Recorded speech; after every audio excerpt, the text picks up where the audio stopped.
नमस्कार। जनस्वास्थ्य जनवार्ता के चैनल में जनस्वास्थ्य के ऊपर चर्चा के लिए आज हमारे साथ उपस्थित है डॉक्टर अमिताभ बैनर्जी। डॉक्टर अमिताभ बैनर्जी एक क्लिनिकल एपिडेमियोलॉजिस्ट है, यानी कि महामारी विशेषज्ञ। बहुत सालों से वो इंडियन आर्मी के महामारी विशेषज्ञ थे। हाँ, अभी वो पुणे की डी.वाई. पाटिल मेडिकल कॉलेज में अध्यापक है। आज जो हमारा इंटरव्यू का विषय है, हम पहले डॉक्टर बैनर्जी से जानना चाहेंगे।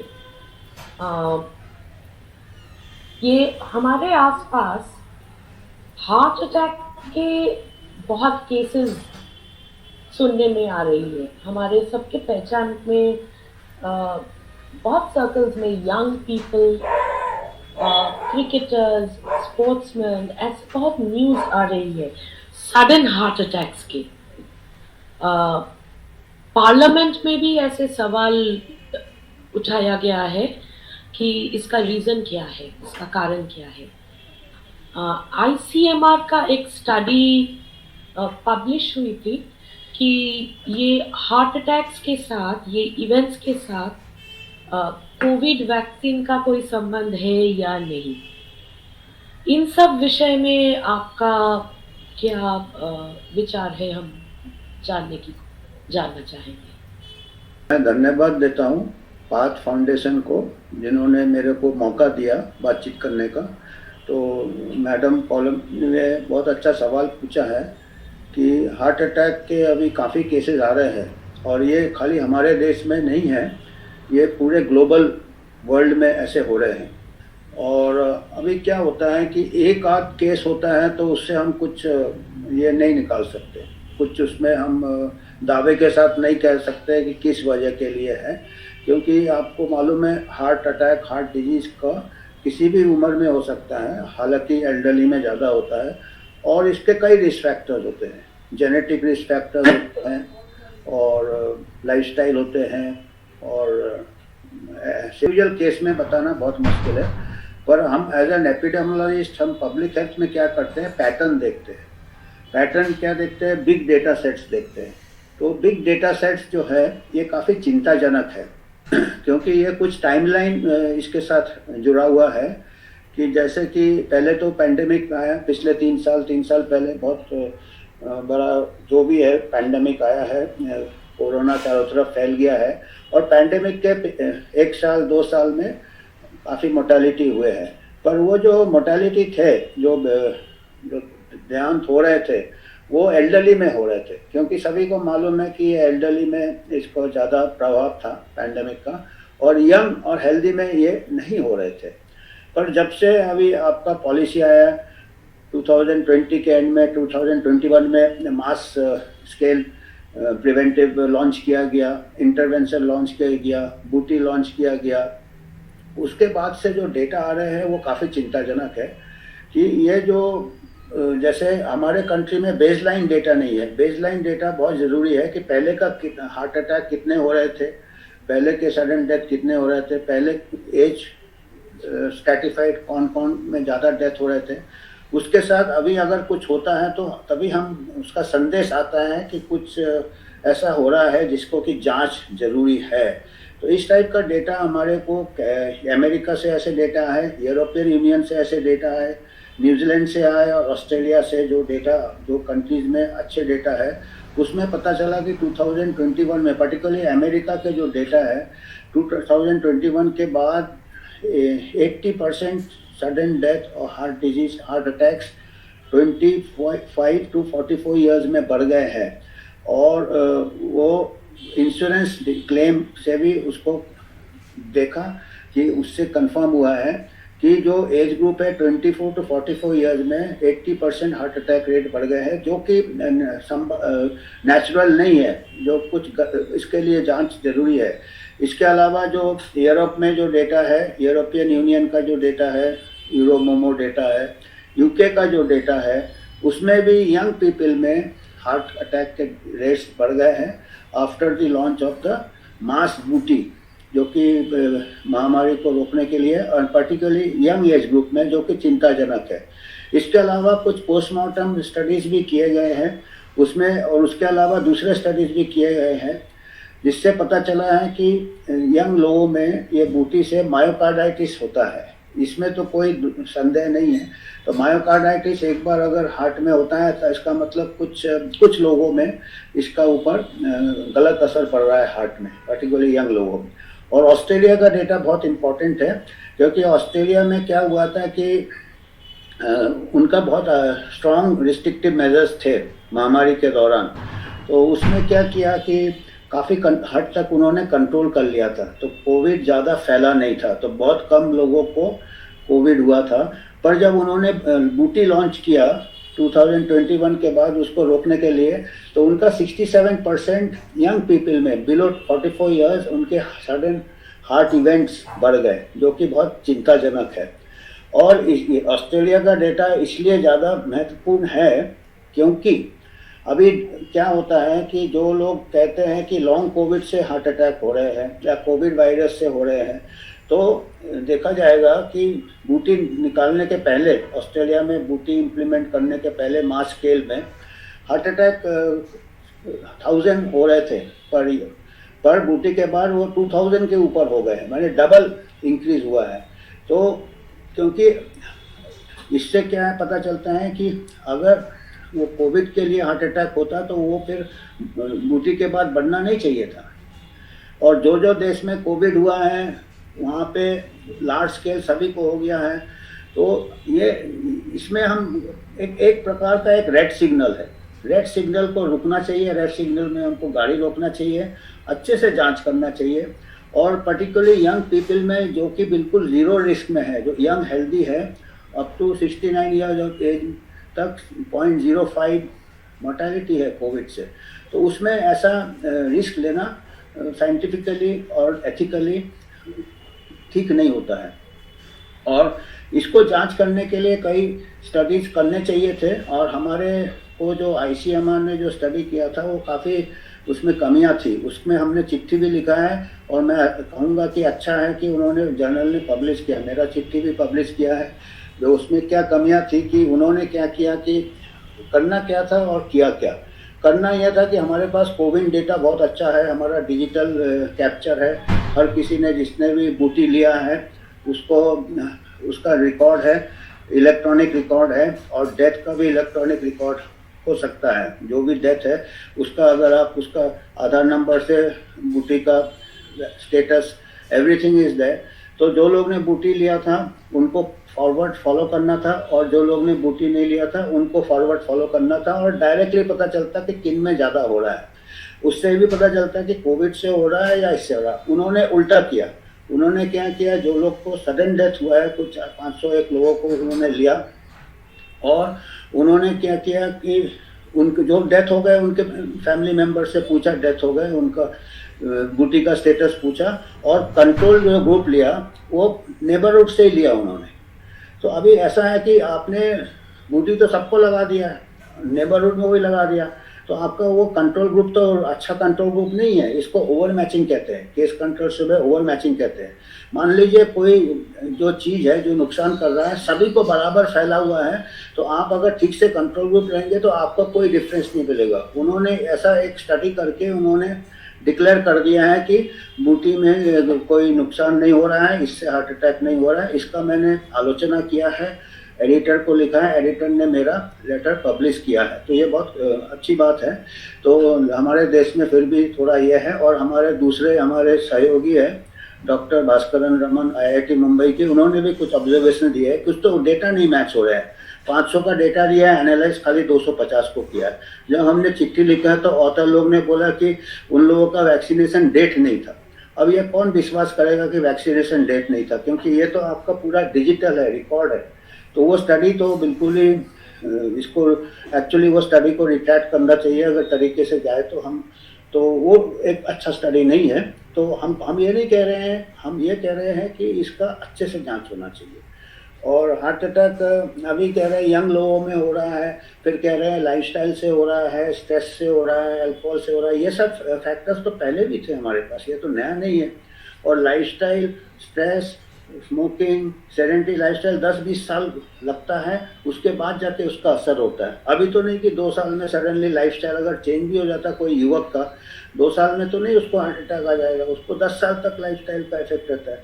तो ये हार्ट अटैक या दूसरे ऐसे डिजीज है, इसके कई फैक्टर्स होते हैं, पर जो हमको ग्लोबल जो पैटर्न मिल रहा है उसमें ग्लोबली सब साइंटिस्ट को सीरियसली जांच करना चाहिए।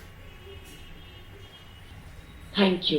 आप बहुत अच्छी तरह समझाए। ये जो जो पेपर अभी पब्लिश हुआ है इसमें क्या कमी रह गई थी, ये जो कंट्रोल ग्रुप के बारे में आप बता रहे थे, और आप और एक इम्पॉर्टेंट चीज़ हम लोगों को बताई, ये लॉन्ग कोविड। सिर्फ हार्ट अटैक नहीं, ये डायबिटीज़ और दूसरा बहुत कुछ नॉन कम्युनिकेबल डिजीज़ के बारे में ये एक ही सवाल उठ रहा है कि ये लॉन्ग कोविड के कारण ये सब बढ़ रहा है, ऐसा हम लोगों को बोला जा रहा है। तो हम में से कोई तो टेक्निकल पर्सन है नहीं। आप अगर हमको ये अपने जो कंट्रोल ग्रुप का जो प्रॉब्लम था इस स्टडी में, उसके बारे में थोड़ा और डिटेल में हम लोगों को बताएंगे, और ये लॉन्ग कोविड जो बताया जा रहा है हम लोगों को, इसका प्रॉब्लम क्या है? देखिए, लॉन्ग कोविड बताना, इसका भी जो हमारा डिजिटल हम बोस्ट करते हैं, हमारे हेल्थ मिनिस्टर बोलते हैं, हमारे प्रधानमंत्री बोलते हैं कि हम डिजिटल इंडिया है। तो डिजिटल इंडिया है तो हमारे के लिए बहुत अच्छे से हम डेटा निकाल सकते हैं कि हालांकि काफ़ी लोगों ने वैक्सीन लिया, 100 करोड़ 150 जो भी करोड़ के ऊपर वैक्सीन लिया है, पर कई लोगों ने वैक्सीन नहीं भी लिया है। और जिन्होंने नहीं लिया है उनका डेटा आपको कोवैक्सीन पोर्टल में मिल जाएगा, उनको फॉलो अप कीजिए, और जो लोगों ने लिया है उनको फॉलो। इतना बड़ा देश है, 1 करोड़ 2 करोड़ लोग तो मिल ही जाएंगे जिन्होंने बूटी को नहीं लिया, किसी कारण में नहीं लिया। और जहाँ तक हमारा सीरो सर्वे से पता चला, तकरीबन 100% या 90% लोगों को ये इन्फेक्शन हो गया था, तो उनको एक प्रकार से उनको कोविड हो गया था। तो वो उनको फॉलो करो जिन्होंने बूटी नहीं लिया, कोविड के बाद रिकवर कर गए, और उनको फॉलो किया जिन्होंने बूटी लिया। खाली 1 साल के लिए नहीं फॉलो करो या 6 महीने के लिए नहीं करो, हम तो कह रहे हैं 20 साल के लिए फॉलो करो, 10 साल के लिए फॉलो करो, जो कोहॉर्ट स्टडी इसको कहते हैं, लॉन्ग टर्म स्टडी। क्योंकि अभी हमने ये नया एक एक्सपेरिमेंटल बूटी है, हमको नहीं मालूम है कि इसका लॉन्ग टर्म इफेक्ट क्या है, पर्टिकुलरली बच्चों में या और। तो ये ऐसा टाइप का स्टडी हमको, जब डिजिटल प्लेटफॉर्म है, इसका सही उचित ढंग से करना चाहिए, सही इस्तेमाल करना चाहिए हमको। तो तभी से ये पता चलेगा कि लॉन्ग कोविड है या बूटी से हो रहा है या नेचुरल इन्फेक्शन से हो रहा है। जैसे मैंने ऑस्ट्रेलिया का उदाहरण दिया, ऑस्ट्रेलिया में नेचुरल इन्फेक्शन बहुत कम हुआ था और टीकाकरण या बूटी ज़्यादा हुआ था। तो अगर उसमें सबसे ज़्यादा 60% रेट इंक्रीज क्यों हो गया है यंग पीपल में, वो सवाल पूछना चाहिए। और दूसरा है अफ्रीकन कंट्रीज़ वगैरह है, वहाँ पे 3%, 5% से भी कम लोगों ने बूटी लिया था, तो वहाँ पे क्यों नहीं हो रहा है सडन डेथ। तो ये जो कुछ चीज़ें हमको जो पैटर्न दिख रहे हैं, इससे हमको ठीक से जांच करना चाहिए। एक प्री कंसीव्ड आइडिया से नहीं चलना चाहिए कि ये लॉन्ग कोविड से है। अभी क्या है कि ये लॉन्ग कोविड क्या है, कोई भी वायरल इन्फेक्शन में, इन्फ्लुएंजा हो या कोई भी वायरल इन्फेक्शन हो, चिकनगुनिया हो, कई बार कुछ लोगों को फैटीग रहता है कई महीनों तक, 15 दिन, 1 महीना, 2 महीना, 6 महीना। चिकनगुनिया में जॉइंट पेन्स रहते हैं। तो ये कोई एक इसके लिए कोई ऐसा नहीं है कि कोविड से ही खतरा है। कोई भी बीमारी का कुछ कम मात्रा में कुछ लोगों को होता है, तो इसको एक बहुत बड़ा मैग्नीफाई करके नहीं प्रोजेक्ट करना चाहिए। लोगों को अननेसेसरी एक साइकोलॉजिकल ये हो जाता है और बहुत मुश्किल होता है, क्योंकि आप अगर कोविड इन्फेक्शन से रिकवर कर जाता है, उसके बाद उसको दूसरा भी कई इन्फेक्शन, हज़ारों वायरसेस, हज़ारों बैक्टीरिया से हमारे को डेली इन्फेक्शन होते हैं, बीमार होते हैं। अब वो कैसे बताओगे कि आप पहले के इससे हो रहा है या उससे, तो आप दूसरी बीमारी भी मिस कर जाओगे। अगर आप एक ही टनल विजन लेके चलोगे, एक ही तरफ देखोगे, तो आपको पता नहीं चलेगा। ऐसा नहीं है कि लॉन्ग कोविड हम किसी दावे के साथ कह सकते हैं, और ये एक बहुत वेग टर्म है।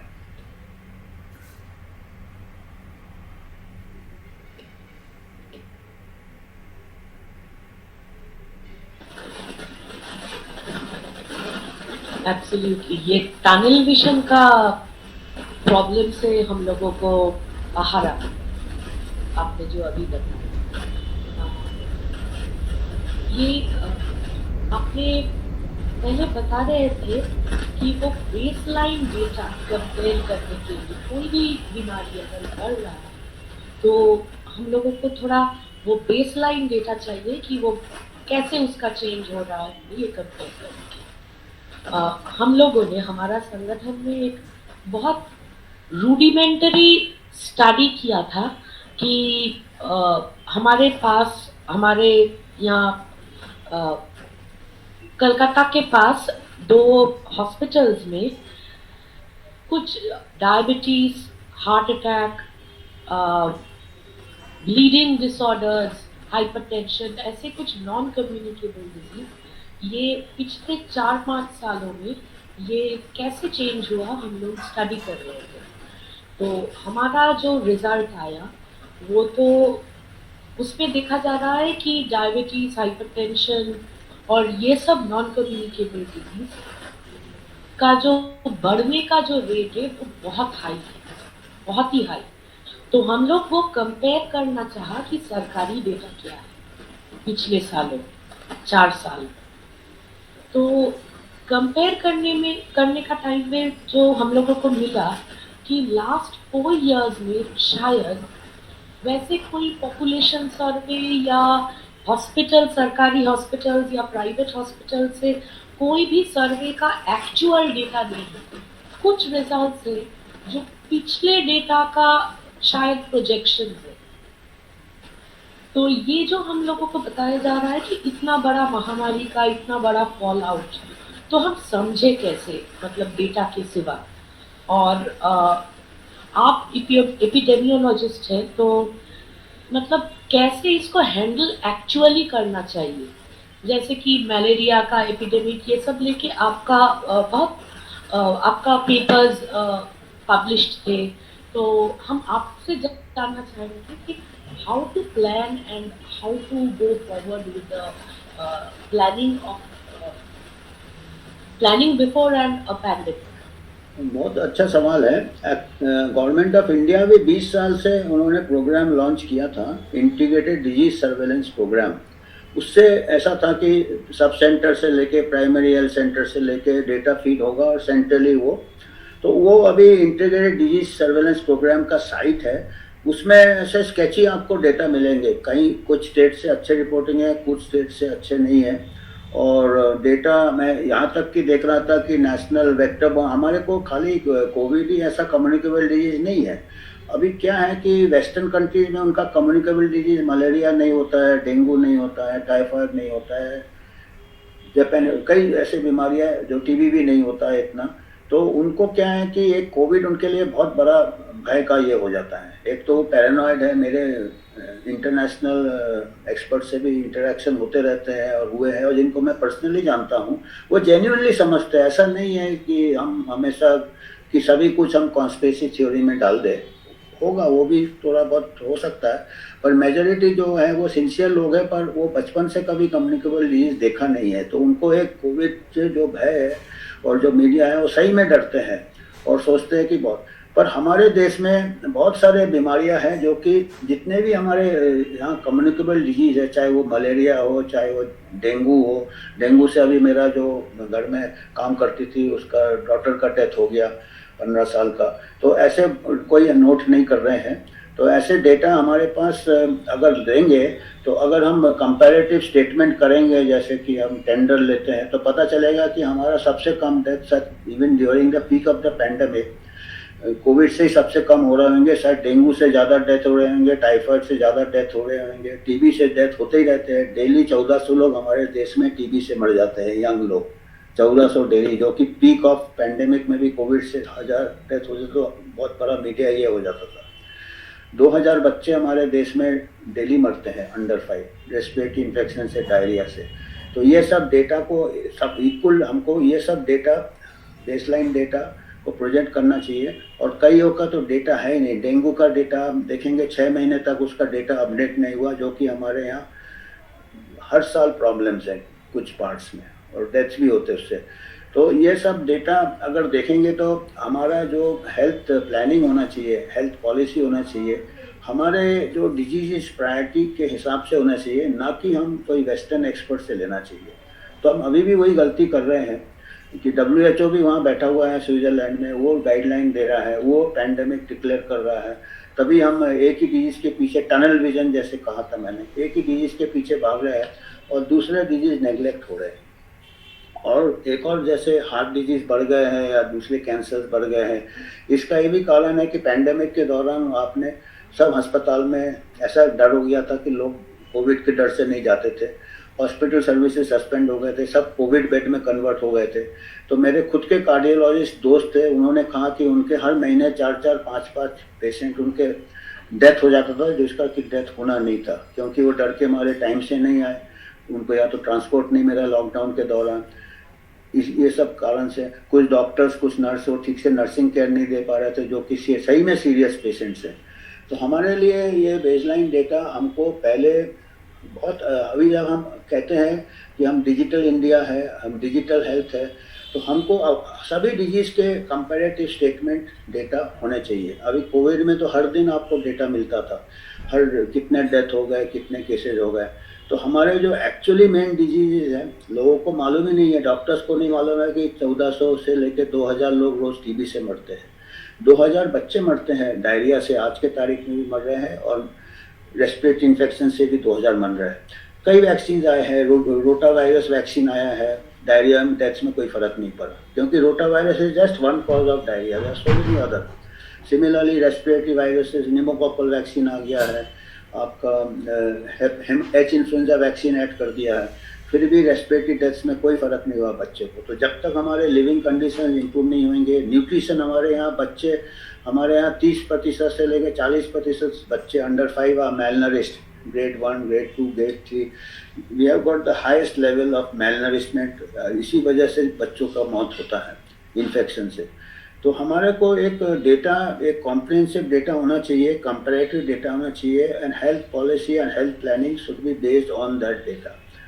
अभी क्या हुआ था कि कोविड के time not only we were giving importance to only one infection, everything was attributed to COVID on basis of just one test। खाली RT-PCR किसी का पॉजिटिव आया, वो बेचारा हार्ट डिजीज से डेथ हुआ, कैंसर से डेथ हुआ, यहाँ तक कि ट्रैफिक एक्सीडेंट से डेथ हुआ और उसको RT-PCR पॉजिटिव है, उसका क्लासिफिकेशन कोविड डेथ में चला गया। इसके अलावा कई ऐसे थे जिनको कोई सिम्टम नहीं था, RT-PCR पॉजिटिव था, कॉन्टैक्ट ट्रेसिंग में उनको अस्पताल में भर्ती कर दिया, उसमें क्या अननेसेसरी बेड ऑक्यूपाई हो गए, अस्पताल में भर्ती कर दिया और वो रिसोर्सेज हो गए। तो वो इस टाइप का हमारे थ्रोट में, नोज में, स्किन में हजारों बैक्टीरिया, हजारों वायरसेस रहते हैं। अब हम किसी को भी निकाल के, अगर हम कभी आज के तक पब्लिक हेल्थ हिस्ट्री में ऐसा कभी केस डेफिनेशन नहीं किया जिसको कोई सिम्टम नहीं है, तो अच्छा खासा बैक्टीरिया कल्चर हो जाता। RT-PCR तो वायरस भी नहीं है, उसका एक कोई टुकड़ा हो, न्यूक्लिक एसिड हो, जिंदा वायरस नहीं भी हो, वो पॉजिटिव मान लिया जाता था। तो ये काफ़ी एक प्रकार का एनार्की या केओस या भगदड़ टाइप मच गया था, और इसमें न ठीक से हमारे केस डेफिनेशन है, न हमारे को हम एक्यूरेटली कोई डेटा को भी हम दावे के साथ कह सकते हैं कि ये एक्यूरेट है। तो इस टाइप का, और ना मेरे को फिक्र ये है कि कोई इस तरफ का सोच भी नहीं रहा है कि हमारे जो डिजीज है उसके डेटा होने चाहिए, और उसको general sanitation, water supply, nutrition, malnourishment, कैसे हम खाली टनल विजन, एक हम वैक्सीन सोच रहे हैं, हर चीज़ के लिए वैक्सीन सोच रहे हैं, हर दिन कोई नया वायरस निकलेगा, इसका म्यूटेंट निकलेगा, तो ऐसा आएगा कि रोज ही एक वैक्सीन लेना पड़ेगा, तो इससे प्रॉब्लम नहीं सॉल्व होगा।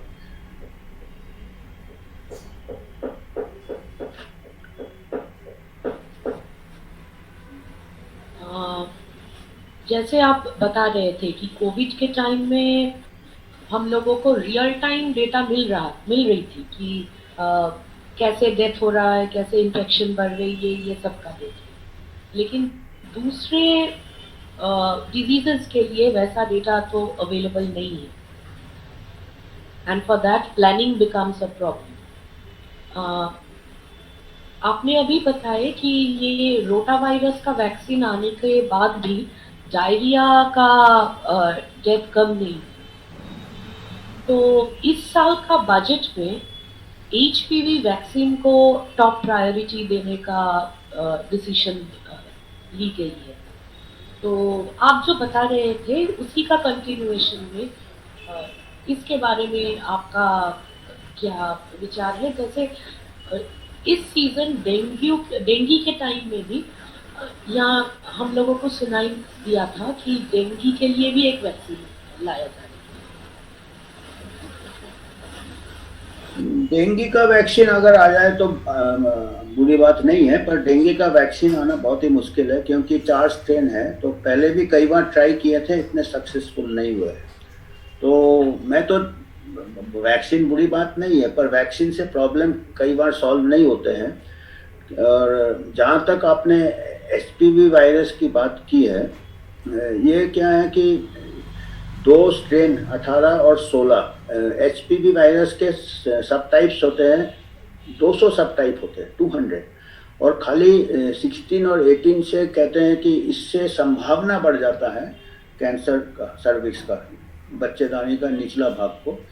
और वैक्सीन वो कहते हैं कि अगर 9 से 13 साल के बच्चे को लगा दो तो उसको बाद में संभावना कम हो जाएगा, before the onset of sexual activity. Actually culturally भी ये देखना चाहिए क्योंकि ये वेस्टर्न कंसेप्ट से लेते हैं।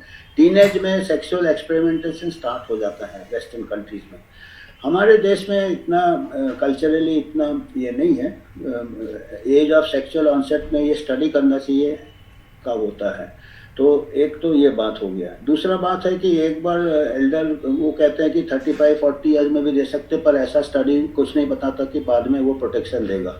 यहाँ तक कि अभी देखिए एचपीवी वैक्सीन कुछ 4-5 साल 10 साल में आए होंगे, पर कैंसर जाके 50 साल के बाद होता है। तो अभी तक कोई भी स्टडी नहीं है दावे के साथ कह सकते हैं कि आप आज वैक्सीन दोगे और वो कैंसर 50 साल बाद प्रिवेंट होगा। वो उसको कैसे एफिकेसी बता रहे हैं, सरोगेट मार्कर लिया है कि एंटीबॉडी लेवल बढ़ गया है, एचपीवी इन्फेक्शन क्लियर हो जाएगा, एचपीवी वायरस का क्लियर हो जाएगा तो कैंसर नहीं होगा। क्योंकि वो पाए गए हैं कि सर्वाइकल कैंसर लोगों को एचपीवी 16 और 18 भी पाया गया है। तो ये एजम्पशन पे हम चल रहे हैं और ये चल रहे हैं कि अगर अभी हम क्लियर कर देंगे एचपीवी वायरस तो उसको कैंसर नहीं होगा। पर ऐसा एक्चुअल स्टडी नहीं है कि मेन आउटकम कैंसर लेके चले, ये पहली बात है। दूसरी बात, उन्होंने जो नेचुरल हिस्ट्री है एचपीवी इन्फेक्शन का, अपने आप बिगर कोई वैक्सीन के, बिगर कोई दवाई के अपने आप क्लियर हो जाता है। और उसके जो लीजन्स होते हैं जिसको कि प्री कैंसरस कंडीशंस कहते हैं, वो भी क्लियर हो जाते हैं। तो अभी इसके लिए अभी आपको दावे के साथ नहीं कह सकते कि वैक्सीन का कितना इफेक्ट होगा, ये एक बात है। दूसरी बात यह है कि अगर 16 और 18 को हमने वैक्सीन से ये कर दिया तो म्यूटेशंस के अलावा जो 200 और स्ट्रेन्स है, हो सकता है वो स्ट्रेन्स ऊपर आ जाए, हो सकता है वो भी जाके कैंसर करे। तो ये काफ़ी अनसर्टेनिटीज़ है। और दूसरी चौथी बात यह है कि अभी 30 साल का जो डेटा है ट्रेंड्स, हमारा सर्वाइकल कैंसर इंडिया में काफ़ी कम हो गया है, नीचे की तरफ जा रहा है। क्योंकि इसकी खाली वजह क्या है कि अगर वायरस से भी होता है, रिस्क फैक्टर बढ़ जाता है। वायरस कैसे होता है? इन्फेक्शन से होता है due to poor hygiene, genital hygiene, menstrual pad नहीं होते थे, गंदा कपड़ा इस्तेमाल करते थे। तो अभी क्या है कि अवेयरनेस बढ़ रहा है, लोग अच्छा यूज़ करते हैं, सैनिटरी नैपकिन यूज़ करते हैं, मल्टीपल सेक्स पार्टनर्स से भी चांसेस बढ़ जाते हैं। तो हमारे यहाँ ऐसा मैंने कहा कि इतना तो टीनेज में है नहीं एक्सपेरिमेंटेशन। इसके अलावा हमारा लोगों में सतर्कता आ गया है कि सेफ सेक्स का कंडोम यूज़ करें या मल्टीपल सेक्स पार्टनर्स ना करें। और एचपीवी इन्फेक्शन में भी जो पाए गए हैं 2% से 50% प्रिवेलेंस होता है। जो कमर्शियल सेक्स वर्कर जो HIV पेशेंट है उसमें 50% पाया गया, नॉर्मल वुमेन में 2% से कम पाया गया। तो अभी अगर 100% सबको वैक्सीन लगाओगे वो कॉस्ट इफेक्टिव नहीं रहेगा। लगाना है, अवेलेबल रहो मार्केट में, रिस्क ग्रुप जो है लेना चाहे ले। नेशनल प्रोग्राम में ये it won't be cost effective, और क्योंकि मोस्ट ऑफ द गर्ल्स में not be expose to first. Secondly हमारे पास 100% ये नहीं है। और इसी सिलसिले में मैं देख रहा था कि ये कुछ साल पहले, 20 साल से ज़्यादा हो गया है, हेपेटाइटिस बी वैक्सीन आया था। तब प्रॉमिस किया था कि hepatitis B increases the risk of liver cancer. तो मैंने अभी अपने स्टूडेंट को बोला कि देखो भाई ये लिवर कैंसर का ट्रेंड देखो, कि अभी तो मेरे को लगता है जब से हेपेटाइटिस बी वैक्सीन अभी बचपन में भी चालू कर दिया है। मैंने बोला देखो यार 20 साल तो हो गए होंगे हेपेटाइटिस बी वैक्सीन चालू किए हुए, और मार्केट में आके देखें हम डेटा देखते हैं कि whether cancer of the liver has come down और नॉट। तो वो मेरे को अभी डेटा भेजा उसने, उसमें देखा है कि हेपेटाइटिस बी वैक्सीन लॉन्च होने के बाद भी लिवर कैंसर के रेट्स बढ़ रहे हैं। अभी ये कम होने चाहिए, मतलब अनसर्टेनिटीज बहुत है। और जबकि हेपेटाइटिस बी का ज़्यादा स्ट्रेन नहीं है हेपेटाइटिस बी। और अभी कुछ सालों पहले इंडियन पीडियाट्रिक्स में भी एक पेपर आया था कि हेपेटाइटिस बी वैक्सीन का ये जो protection does not last long, antibody कम हो जाते हैं फिर से इन्फेक्शन। तो अभी इसमें भी HPV सर्वाइकल कैंसर वैक्सीन में भी ये कुछ अनसर्टेनिटीज है। तो मैं ये नहीं कह रहा हूँ कि वैक्सीन को बंद कर दो या कर दो, मैं कह रहा हूँ कि इसको मास स्केल बिगड़ जाने नहीं करना चाहिए। और इसमें फिर ऐसे ही कोविड जैसा होगा कि कोई कंट्रोल ग्रुप नहीं मिलेगा। जैसे मैंने बताया ना, ICMR ने स्टडी किया, वही कंट्रोल ग्रुप भी वैक्सीनेटेड ले रहा है, जो मर गया वही वैक्सीनेट ले रहा है। तो वो फर्क कैसे पता चलेगा? वैक्सीन वाले को ज़्यादा डेथ हो रहा है, क्योंकि जो जिंदा है वो भी वैक्सीन लिया हुआ है, हो सकता हुआ 6 महीने बाद मर जाए। So we don't know. तो सिमिलरली अगर आप मास वैक्सीनेशन दे देंगे तो ये हमारा जो एक्चुअल रिसर्च हो सकता है कि वेदर वैक्सीनेटेड में कम कैंसर हो रहा है या अनवैक्सीनेटेड हो रहा है, वो हमारे पास एविडेंस नहीं रहेगा बाद में। तो HPV वैक्सीन में ये कुछ क्वेश्चंस है। इसके अलावा 2009 में कुछ ट्रायल्स किए थे ट्राइबल गर्ल्स में, आंध्र प्रदेश में, गुजरात में, bill Melinda Gates foundation ICM में 4-5 लड़कियों का डेथ हो गया था ट्रायल में।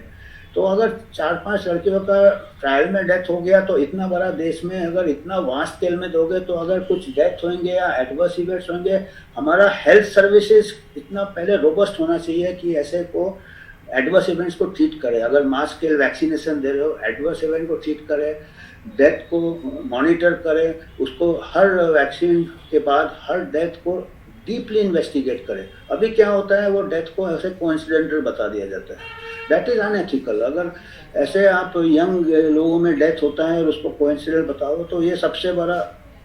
तो ये रिमोट एरिया में अगर वैक्सीन दोगे, वहाँ पे डॉक्टर भी नहीं रहता है फॉलोअप करने के लिए, नर्स भी नहीं रहता है, और डॉक्टर रहता भी है अगर उसके पास इतना एक्सपर्टीज नहीं है एडवर्स इवेंट्स मैनेज करने के लिए, हमको ये लॉजिस्टिक्स भी सोचना है।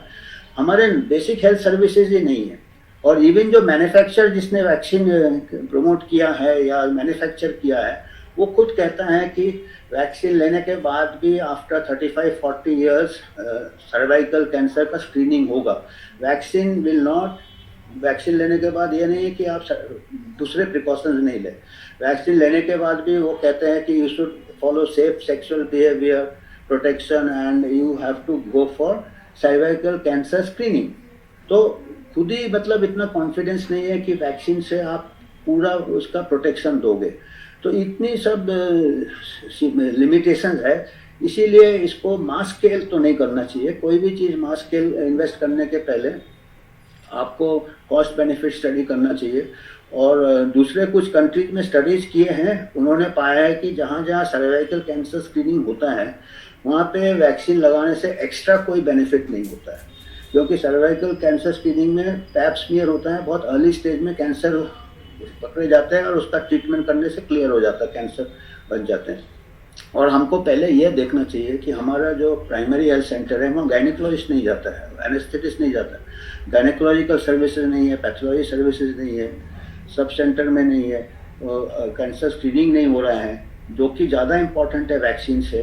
तो हम बिगर हेल्थ सर्विसेज के जो कि वैक्सीन दे देंगे उसका साइड इफ़ेक्ट को हम मॉनिटर नहीं करेंगे और ना हमारे पास रिसोर्सेज है साइड इफ़ेक्ट को पकड़ने के लिए।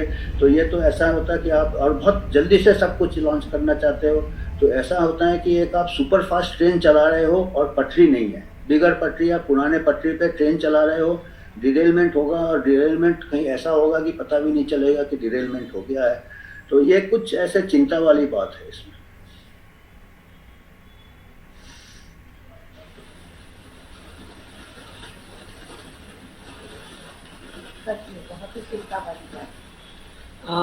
तो आपने जो बताए उसमें से कुछ चीज़ जो हमको लगा बहुत इम्पोर्टेंट है, जैसे हमारा देश का मेल न्यूट्रिशन का जो रेट है, तो हर तरह का कम्युनिकेबल डिजीज, वो एचपीवी हो या डायरिया हो या कुछ भी, वो तो मतलब बहुत खराब तरह से अफेक्ट करेगी। और दूसरा जो है डेटा का एब्सेंस, और डेटा नहीं है फिर भी जैसे जो इन्वेस्टमेंट्स हो रही है या वैक्सीन में या कुछ भी, वो प्लानिंग प्रॉपर नहीं है, तो इफेक्टिव भी नहीं बन रहा, कुछ इफेक्टिव रिजल्ट भी नहीं है।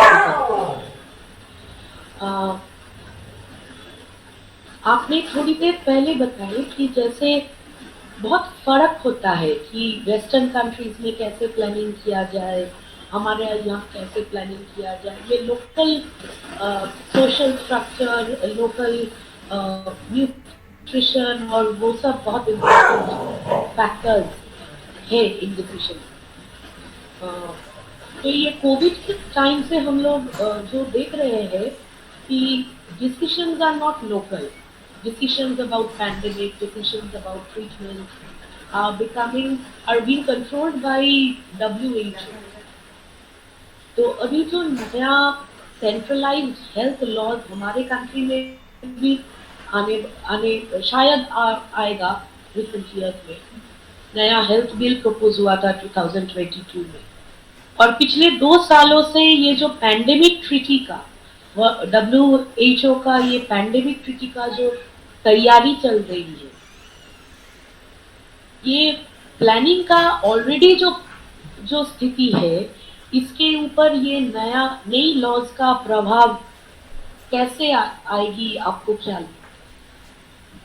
अभी ये जो है, ये एक प्रकार का मेडिकल ऑथोरिटेरियनिज्म, मेडिकल इंपीरियलिज्म की तरफ जा रहे हैं।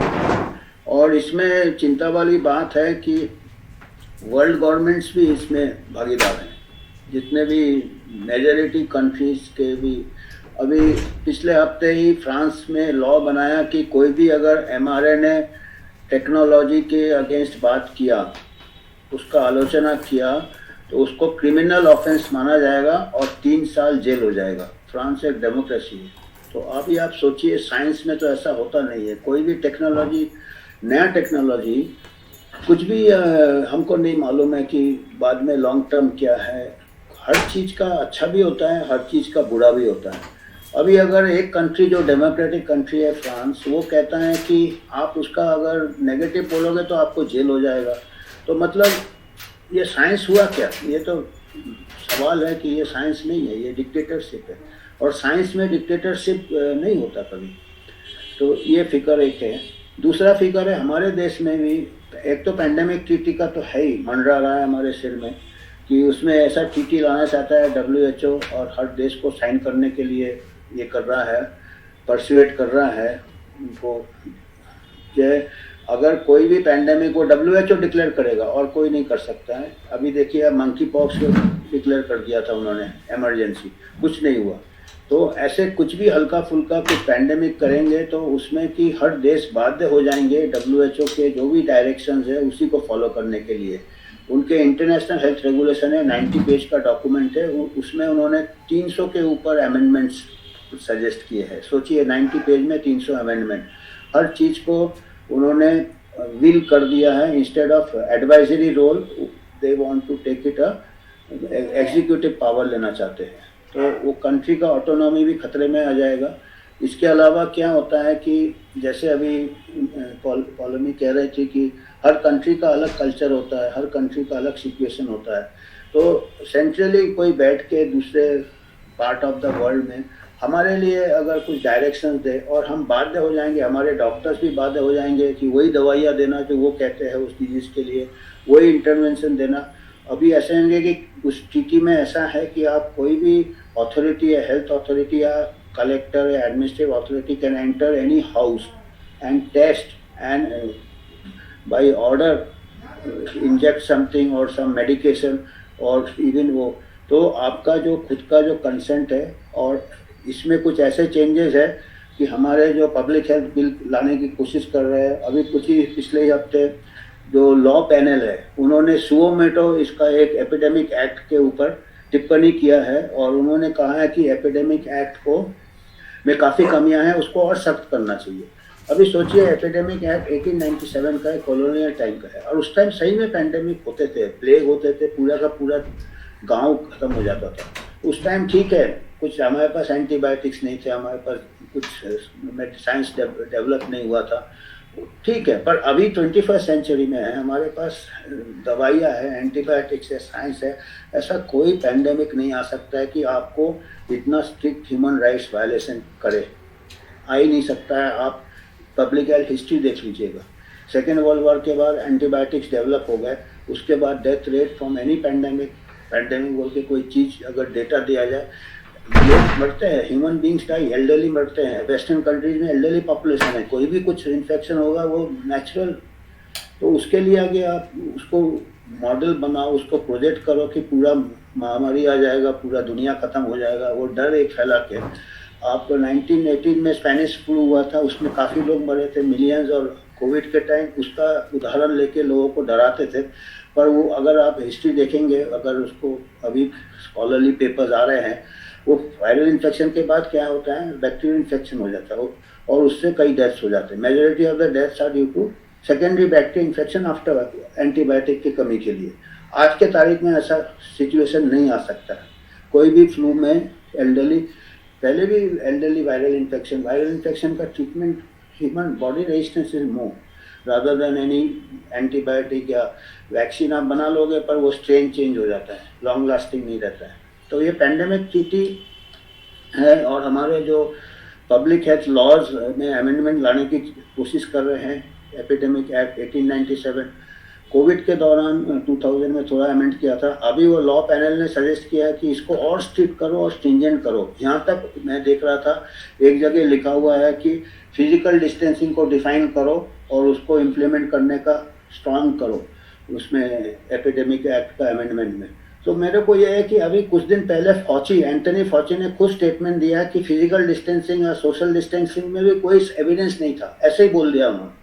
तो जब वो तक मान रहे हैं कि फिजिकल डिस्टेंसिंग का कोई एविडेंस नहीं है, अभी हमारा लॉ पैनल उसी को लेके बैठा हुआ है कि ये कभी आपने सुना नहीं है। ये कोविड में ये कुछ ऐसे चीज़ें आए हैं जिसका, जो कि actually computer based simulation models के ऊपर बेस्ड थे, कोई एविडेंस पे बेस्ड नहीं थे।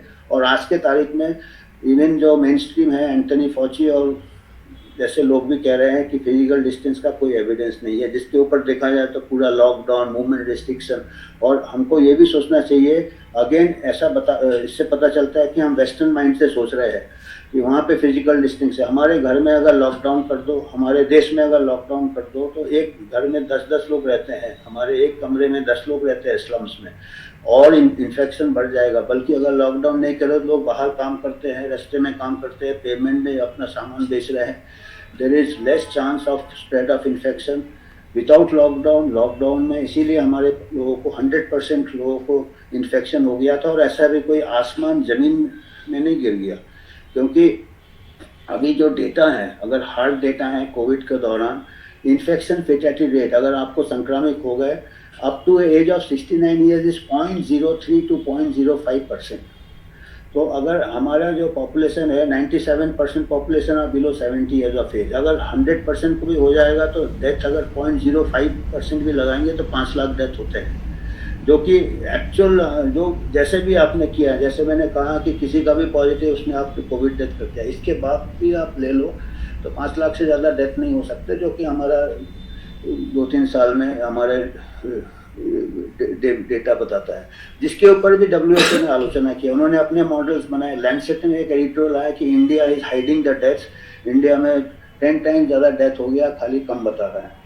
तो हमने ये कैलकुलेशन करके लैंसेट को भी लिखा था, उनके एडिटोरियल को भी लिखा था कि आपका जो कैलकुलेशन है, और ये मॉडल के ऊपर बेस्ड है, हमारा जो कैलकुलेशन है एक्चुअल फील्ड डेटा के ऊपर बेस्ड है, और ये 5 लाख से ज़्यादा हो ही नहीं सकता।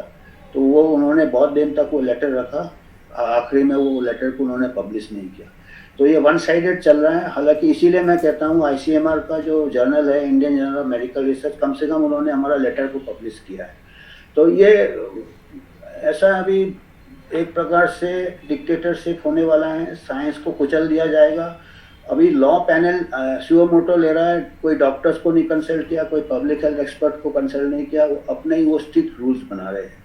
तो ये सब काफ़ी चिंताजनक बात है। ये आम जनता को जागरूक होना चाहिए। आम जनता को अपने जो इलेक्टेड रिप्रेजेंटेटिव है, एमपी है, उनको जागरूक करना चाहिए। वो पार्लियामेंट में इसका विवाद होना चाहिए, तो तभी हमारा डेमोक्रेसी वाइब्रेंट रहेगा। अदरवाइज वो फिर डेमोक्रेसी कोई भी देश में नहीं बचेगा।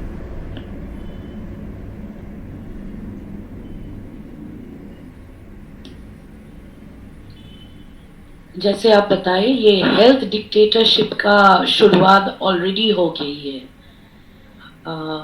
तो ये जो गलत प्लानिंग और ये गलत इस्तेमाल ऑफ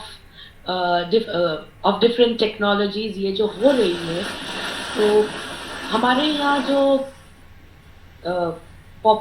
साधारण जनगण है या एक्टिविस्ट है, कैसे उनको मुकाबला करना चाहिए इन सब चीज़ों से। और जैसे ये पैंडेमिक ट्रीटी, इसका भी विरोध करना है, तो इसको कैसे किया जाए। या जैसे हेल्थ प्लानिंग, जो भी कुछ गलत हो रहा है, हाउ टू रेक्टिफाई और how can we raise awareness against such issues.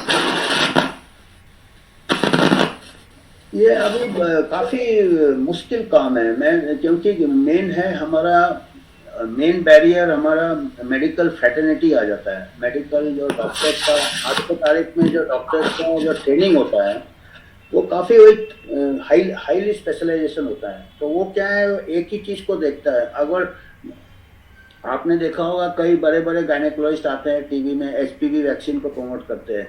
वो अपनी तरह से सही में बिलीव करते हैं कि सिंपल चीज़ है, एचपीवी वैक्सीन से सर्वाइकल कैंसर होता है, तो वो डालेंगे तो कैंसर खत्म हो जाएगा। उनके पास ऐसे बड़ा पैटर्न देखने का वो नहीं रहता है, वो थिंकिंग ही नहीं रहता है। वो हम क्रिटिकल थिंकिंग पढ़ाते ही नहीं है, टेक्नोलॉजिकल थिंकिंग पढ़ाते हैं।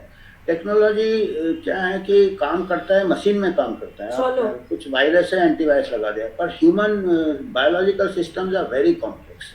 जैसे मैंने कहा कि खाली एचपीवी वैक्सीन ही कारण नहीं है सर्वाइकल कैंसर का, और भी है, अनसेफ सेक्स है, मल्टीपल पार्टनर है, इन्फेक्शन है, फिर दूसरे भी स्ट्रेन्स आ जाएंगे।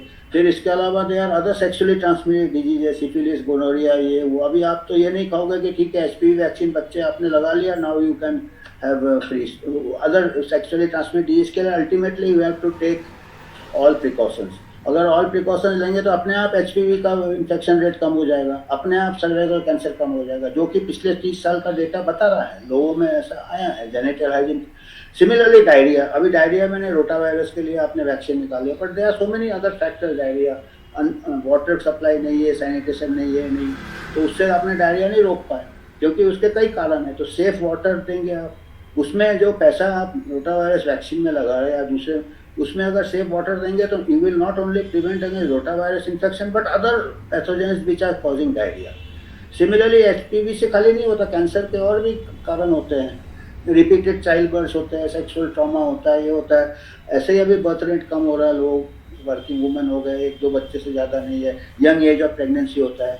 ऑलरेडी सोशल चेंजेस आ रहा है जिससे कि कैंसर सर्विस के रेट कम हो जाएंगे। और स्क्रीनिंग सबसे इम्पॉर्टेंट है, जो कि वैक्सीन के बाद भी आपको करना है। तो ये कुछ चीज़ें हैं जो कि डॉक्टर्स, मेडिकल फ्रेटर्निटी में क्या है, टेक्नोलॉजी पेश किया जाता है उनको, और वो जो अगर वो गायनेकोलॉजिस्ट होगा एचपीवी वैक्सीन करेगा, हेपेटाइटिस्ट होगा तो hepatitis B vaccine immunisation programme में ले आया। पर अभी आप डेटा से देख रहे हैं कि लिवर कैंसर कम नहीं हुआ है। तो ये सब बस चेंज बहुत मुश्किल है। जैसे मैंने बोला कि प्रमोशन है, मार्केटिंग है, क्योंकि क्या है, फिल्म एक्टर आ जाएंगे, फिल्म एक्ट्रेस आ जाएंगे जो एचपीवी वैक्सीन को अभी वो कोई ने अपना डेथ भी ये कर लिया है, नकली डेथ करके फिर आके बोल रहे कि, तो इसका जो प्रोपेगेंडा होता है इसका इफेक्ट ज़्यादा होता है, जो लॉजिक होता है उसका इफेक्ट कम होता है। और अभी ऐसा है, सिचुएशन आ गया कि जो मेडिकल फ्रेटर्निटी है उनमें भी they are also under influence of propaganda and they are tunnel vision हो गया है। तो ये प्रोपेगेंडा, जैसे आप कोका कोला बिका आपका पेप्सी बिका, पिज़्ज़ा बिक रहा है, फास्ट फूड बिक रहा है। तो अभी जो मेडिकल प्रोडक्ट्स हैं, और vaccine is the biggest market now. इसका वजह यह है कि vaccine target is 100% population, healthy को भी दे रहे हैं, तो आपका प्रॉफिट इज एंश्योर्ड। और यूनिवर्सल प्रोग्राम में ले आए तो सबको वो गवर्नमेंट पैसा देगा, टैक्स पेयर का पैसा है, और जनता भी खुश है कि मेरे को तो फ्री में मिल रहा है। उसको मालूम नहीं कि हम धीरे धीरे हम ही गरीब हो रहे हैं, पूरा देश गरीब हो रहा है, because it is tax payers money. तो जबकि अगर दवाई के ऊपर आप ये करो, ट्रीटमेंट के ऊपर, तो at a given time only 5 to 10% people will be sick requiring treatment, but if you promote vaccine it will be consumed by 100%, तो आपका प्रॉफिट एश्योर्ड है। उसके बाद आपको बूस्टर लगाना है, उसके बाद ये लगाना है। पर ऐसा सिचुएशन आएगा कि रोज ही एक, मैं कह रहा हूँ ना कि अभी वायरोलॉजिस्ट है, माइक्रोबायोलॉजिस्ट है, वो रोज कुछ एक वायरस करेगा, उसका म्यूटेट करेगा, उसका जीनोमिक सर्वे करेगा, फिर बोलेगा ये नया स्ट्रेन है, इससे अभी नया वैक्सीन बनाना है। तो अभी everybody is got now conflict of interest. अभी उसको वैक्सीन जो है उनका शेयर मार्केट रहता है, उनका जो स्टॉक होल्डर है, उनके जो शेयर होल्डर है, उनके लिए प्रॉफिट बताना पड़ता है। डॉक्टर्स, अभी कॉर्पोरेट मेडिसिन आ गया है, तो इंडिविजुअल उसका जो डॉक्टर का ऑटोनॉमी नहीं है। तो ये जो डेमोक्रेसी पीपल पार्लियामेंट में होना चाहिए, इसका क्वेश्चन अपने रिप्रेजेंटेटिव क्वेश्चन करना चाहिए, डेटा को फॉलो करना चाहिए, डेटा डिमांड करना चाहिए कि क्या रेट है। तो इसके लिए एजुकेशन अवेयरनेस काफ़ी, मतलब ये ओवरनाइट सोल्यूशन नहीं है इसका।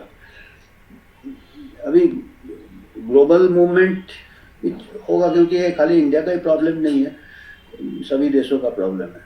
तो I can not give any easy answers, unfortunately.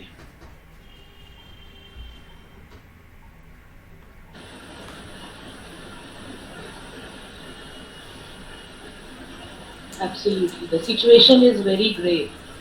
It has actually become a question of focusing on malnutrition and hygiene versus focusing on vaccines for about 100 diseases or something like that. Conflict has come to something like this for a country like ours.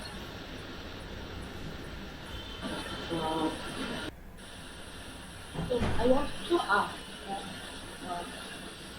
ये Covid का time में ये RT-PCR का जैसे इस्तेमाल किया गया था एक डायग्नोस्टिक टेस्ट के रूप से,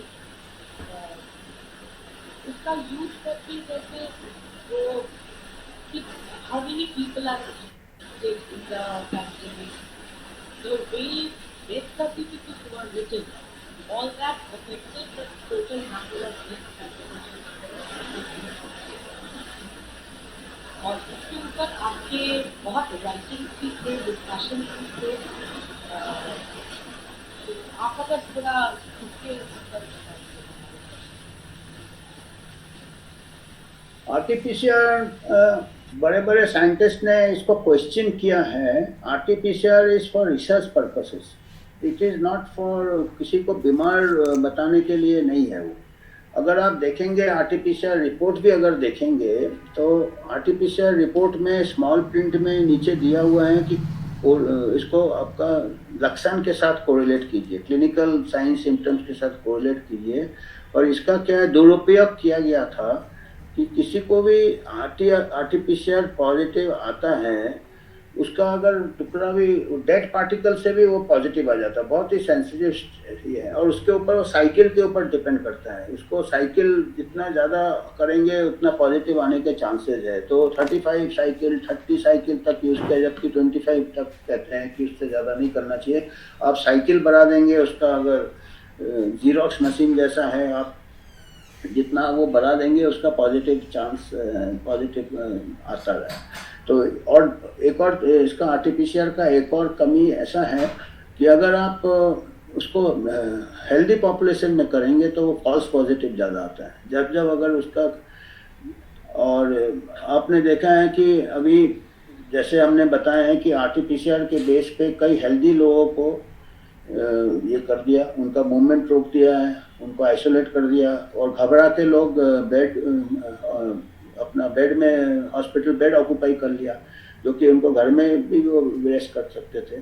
तो आरटीपीसीआर एक ऐसा चीज़ है कि हमको अभी फिक्र है कि दूसरे डिजीज़ में भी अगर आरटीपीसीआर यूज़ कर रहे हैं तो उसमें भी फॉल्स पॉजिटिव में कई रिसोर्सेज वेस्ट होंगे। अभी मैं पिछले 2 महीने पहले नवंबर में एक मैं पैनल चेयर कर रहा था दिल्ली में, वहाँ पे जो डिस्कशन टीबी के ऊपर हो रहा था, टीबी के बड़े बड़े एक्सपर्ट थे, तो उनसे भी मैंने पूछा पैनल के दौरान कि भाई अगर टीबी में भी अगर आरटीपीसीआर यूज़ करोगे तो हमारे इंडियन में कई लोगों को टीबी होता है, मैंने टीबी इन्फेक्शन होता है, डिजीज नहीं होता है।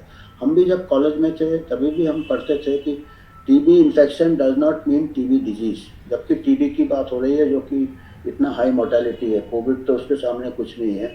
तो हमारे 30% Indians are infected with TB, पर हार्डली बहुत कम लोगों को एक्चुअल डिजीज होता है, जो डिपेंड करता है होस्ट रेजिस्टेंस पे, पुअर न्यूट्रिशन या इम्यून डेफिशिएंसी। अगर HIV एड्स हो जाता तो टीबी होने का बॉडी में डॉर्मेंट रहता है टीबी बैक्टीरिया। तो मेरे को यही फिक्र था कि अभी नया एक ये है प्रोग्राम है गवर्नमेंट का, BCG वैक्सीन को फिर से ट्रायल करना चाहते हैं एडल्ट्स में, तो वो भी मेरे को फिक्र लगा। मैंने बोला देखिए BCG वैक्सीन हमारे कई 50 साल से चल रहा है पर टीबी का कोई इम्पैक्ट नहीं है उसका। BCG भी हम देते हैं बचपन में, तो उसका भी टीबी रेट कम नहीं हुआ। तो जो वैक्सीन अभी तक कोई इफेक्ट नहीं बताया उसको आप क्यों कर रहे हैं फिर से? और हमको ये फिक्र है कि अगर आप BCG का ट्रायल करना चाहते हैं एडल्ट्स में, तो ये कई चीज़ें हैं जो चिंताजनक है। मतलब हमको ये लग रहा है कि अभी स्ट्रेस, हर बीमारी के लिए stress is on vaccine rather than even on vaccine which have failed. जैसे BCG वैक्सीन फेल हो गया, इंडिया में 0% उसका इफेक्ट रहा है, अभी भी चलता है UIP में, और अभी सोच रहे हैं कि एडल्ट को भी देंगे और एडल्ट को PCR से ये करेंगे। तो मेरे को यही फिक्र है कि अभी हम जैसे 30% इंडियन घूम रहे हैं अपने फ्रीली, उनको भी फिर ड्रग चालू कर देंगे, बोलेंगे आपको टीबी है क्योंकि आरटीपीसीआर पॉजिटिव है। ये सब सवाल हमने किया पर वो उन्होंने जवाब थोड़ा ऐसे ही घुमा फिरा के दे दिया कि नहीं, only not only RTPCR but we will see other sign symptoms and other. तो वो वाली बात तो फिर कोविड में भी तो ऐसा ही था कि आप साइन सिम्टम देखो, पर किसी ने नहीं देखा, आरटीपीसीआर किया और लेबल कर दिया। तो काफ़ी चीज़ें जा रहा है जो कि it will be benefiting the vaccine industry. और क्या होता है कि प्रोपेगेंडा में prevention is cheaper than cure, prevention is cheaper than cure, पर वैक्सीन से जो प्रिवेंशन करते हैं, prevention is never cheaper than cure, क्योंकि prevention is directed at 100% of the people. तो best prevention is development, not vaccine से एक एक चीज़ एट अ टाइम कर रहे हैं, पीस मिल, आप होलिस्टिक सोल्यूशन नहीं दे रहे हो। क्योंकि जैसे मैंने डायरिया का एक ही वैक्सीन निकाला तो बाकी रेस्पिरेटरी इन्फेक्शन का 1-2 वैक्सीन निकाला तो रेस्पिरेटरी इन्फेक्शन कम नहीं हो गया, और इवन हेपेटाइटिस बी में वैक्सीन निकाला तो लिवर कैंसर रेट कम नहीं हो गया। तो सिमिलरली टीबी का भी BCG वैक्सीन का ज़्यादा इफेक्ट, कुछ वैक्सीन डेफिनेटली इफेक्टिव है इन सम सिचुएशंस, जब तक जैसे मैलनरिश बच्चे में मीजल्स डेथ काफ़ी होते हैं, तो ऐसे सिचुएशन में मीजल्स वैक्सीन से काफ़ी डेथ प्रिवेंट हो जाता है at a young age. But older age में उसका क्वेश्चन आता है, और पर्टिकुलरली जो बीमारियां ट्रीट कर सकते हैं, हमने निमोनिया ट्रीट कर सकते हैं एंटीबायोटिक्स है, तो निमोकोकल वैक्सीन के भी क्वेश्चन मार्क आ जाता है कि कितना इम्पोर्टेंट है। तो ये काफ़ी इसमें it is not black and white कि वैक्सीन इज गुड और बैड, बट अभी जैसे बहुत सारे पैथोजेंस तो हैं, we are surrounded by pathogens. अब एवरी डे कोई रिसर्चर बोलेगा इससे ये बीमारी हो सकता है इससे, तो लॉजिस्टिकली या प्रैक्टिकली फिर के साइड इफेक्ट्स कौन भी ये देखेगा, हिसाब रखेगा। और फिर इकट्ठे अगर आप 50 वैक्सीन दे रहे हो इकट्ठे, तो किस वैक्सीन का साइड इफेक्ट हो रहा है वो भी मुश्किल हो जाएगा। तो ये सब हम बहुत कॉम्प्लेक्स हो रहा है हमारे जो, instead of simplifying things, if we do not think properly we will make it a very complex situation.